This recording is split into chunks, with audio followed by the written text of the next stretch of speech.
সবাইকে আবারও ফুডলে বাই মৌতে স্বাগতম। আশা করি সবাই অনেক ভালো আছেন। আজকে আপনাদের জন্য আরও একটি ভিডিও নিয়ে চলে এলাম এবং আজকের রেসিপি হচ্ছে, আপনারা দেখে নিশ্চয়ই বুঝতে পারছেন, আবার কিছুটা পারছেনও না, কারণ হচ্ছে এটা ফ্রেঞ্চ ফ্রাই মতো দেখতে এবং আসলে এটা ফ্রেঞ্চ ফ্রাই, কিন্তু এটা বানানো হচ্ছে মিষ্টি আলু দিয়ে। কারণ আমি কয়েকদিন আগে মিষ্টি আলুর ফ্রেঞ্চ ফ্রাই খেয়েছিলাম এবং এটা আমার এত ভালো লেগেছিল যে আমার মনে হয়েছে যে বাসায় এসেও আমি বানাই। এবং বাসায় এসে যখন ক্রেভিংস হচ্ছিল বানাচ্ছিলাম, তখন ভাবলাম যে আপনাদের সাথে শেয়ার করি। হয়তো অনেকেই জানেন না, বা জানলেও হয়তো বাসায় করা হয় নাই, বা কেমন খেতে সেটা হয়তো বুঝতে পারছেন না। তবে বিশ্বাস করেন, ফ্রেঞ্চ ফ্রাই থেকে আমার কাছে কেন জানি মনে হচ্ছে মিষ্টি আলু ফ্রেঞ্চ ফ্রাইটা বেশি মজার হয়। তো প্রথমে যেটা করছি সেটা হচ্ছে, আমি মিষ্টি আলুকে প্রথমে ফ্রেঞ্চ ফ্রাই মতো করে কেটে নিচ্ছি। এবং এদের এখানে জার্মানি মিষ্টি আলু আসলে বিভিন্ন ধরনের মিষ্টি আলু পাওয়া যায়, কিছুটা সাদাটে, কিছুটা হলদে, কিছুটা লাল। তো আমি হলদে টাইপের যেটা মিষ্টি কুমড়ার মতো যেটা দেখতে, সেটা আনছিলাম, কারণ হচ্ছে এটা অনেক মিষ্টি হয়।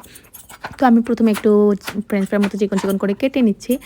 এই পর্যায়ে আপনারা চাইলে একটু লবণ পানিতে ভিজিয়ে রাখতে পারেন, বা একটু গরম পানিতে 2-3 মিনিট হচ্ছে বয়েল করে নিতে পারেন। এতে করে স্টার্চটা চলে যাবে এবং এতে করে অনেক বেশি ক্রিস্পি হবে।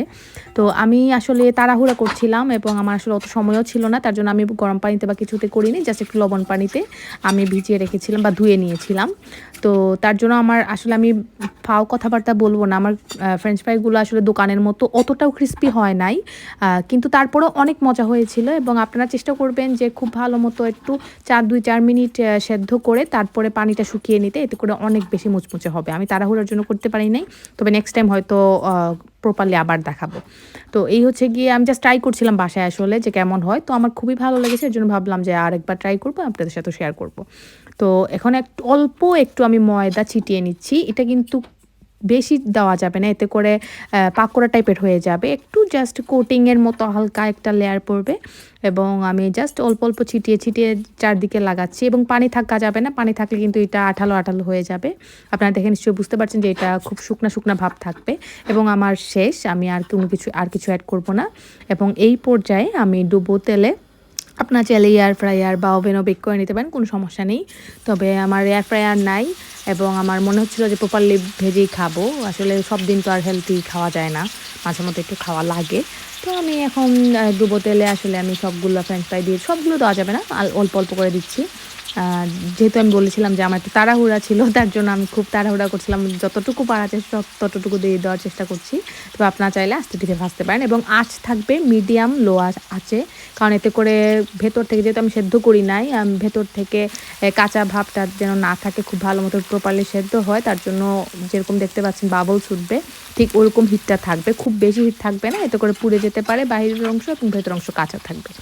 তো মোটামুটি আমার এরকম লোয়ার মিডিয়াম হিটে আমি বারবার উঠে দিচ্ছিলাম, এবং যখন দেখবেন সেদ্ধ হয়ে যাচ্ছে তখন একটু হিটটা বাড়িয়ে দিতে পারেন, কোনো সমস্যা নেই কালারটা আনার জন্য। তো আমার মোটামুটি 4-5 মিনিটের মতো লেগেছে এক পেজ ভাজতে। তো আমার মোটামুটি দেখতে পাচ্ছেন কীরকম হয়ে গিয়েছিল, একটা লুকটা চেঞ্জ হয়ে গিয়েছে, এবং বেশ ক্রিস্পি ছিল। খুব একটা ক্রিস্পি না থাকলেও বেশ ক্রিস্পি ছিল, এবং আমাদের খেতে অনেক বেশি ভালো লেগেছে। সাথে আমি সসেসও ভেজে নিয়েছিলাম, এবং মেয়োনিজ বা টমেটো সস দিয়ে খেতে অসাধারণ লেগেছিল। তো আপনারাও আশা করি এভাবে ফ্রেঞ্চ ফ্রাইটি বানিয়ে নিতে পারেন বাসায় খুব সহজে। এবং বাংলাদেশে মিষ্টি আলুর দাম খুবই কম থাকে, স্পেশালি এই সিজনে। তো আশা করি আজকের রেসিপিটি ভালো লেগেছে, এবং ভালো লাগলে অবশ্যই লাইক, কমেন্ট এবং সাবস্ক্রাইব করতে ভুলবেন না নতুন নতুন রেসিপি পাওয়ার জন্য। ধন্যবাদ সবাই।